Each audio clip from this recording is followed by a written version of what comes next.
Is it true that when someone dies, we should not cry because the dead soul will feel pain? People say if we cry, the dead person will feel that a mountain is kept on them. First of all, there is an authentic hadith which is narrated by Abdullah ibn Umar, may Allah be pleased with him and with his father. It's in the Sahih.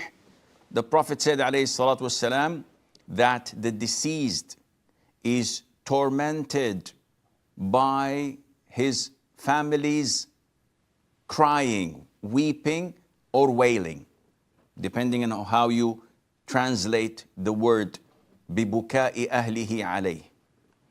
And this is an issue that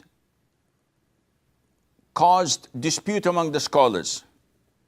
So the hadith is authentic without any doubt, narrated by Umar himself, may Allah be pleased with him, and his son Abdullah ibn Umar, and Abu Musa al-Ash'ari, and a great number of scholars and companions, that is, who accepted it as it is. Mother Aisha, may Allah be pleased with her, she said, no, they misheard the hadith. The Prophet said that the kafir, the disbeliever, is being tormented by the weeping of his family.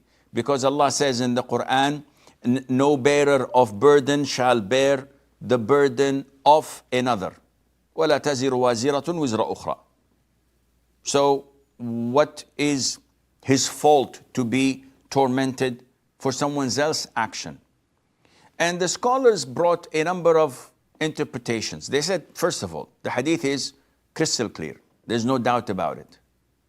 Secondly, the understanding of the hadith, they gave a number of interpretations. One, that the deceased himself, before dying, made a will and advised and ordered his family to wail and cry and shout and tear their hair and dresses like the pre-Islamic era used to do.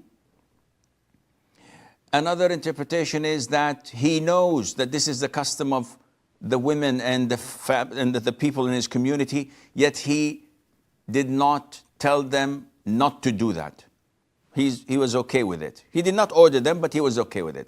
And all of these are weak interpretations as stated by Ibn Taymiyyah, may Allah have mercy on him.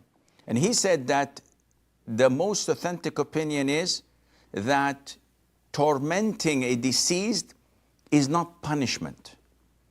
What you have discomfort with is not necessarily a punishment. So such a torment is not a punishment for what they're doing.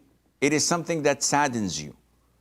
And he gives a similar hadith where the Prophet said, alayhi salatu wasalam, traveling is a piece of torment.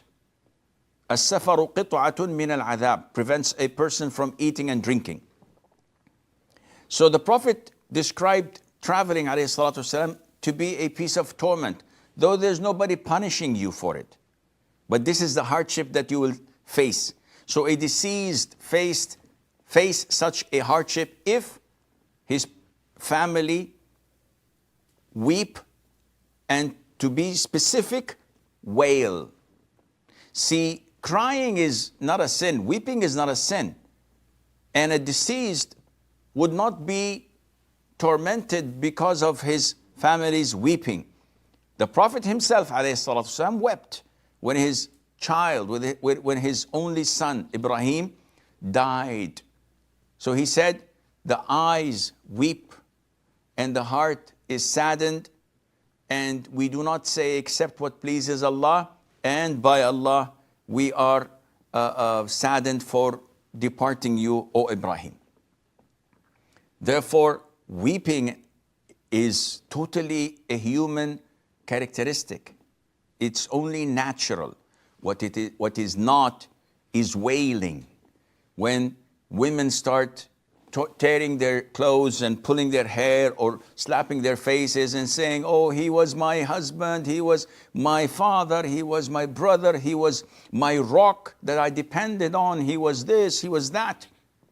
This is when the deceased would be tormented, and if he ordered that, he would be punished for it. And there are so many hadiths stating that there is an angel pinching the deceased, telling him, are you like what they're saying? Are you her rock? Are you this? Are you that? So this is a form of it, and Allah Azza wa Jal knows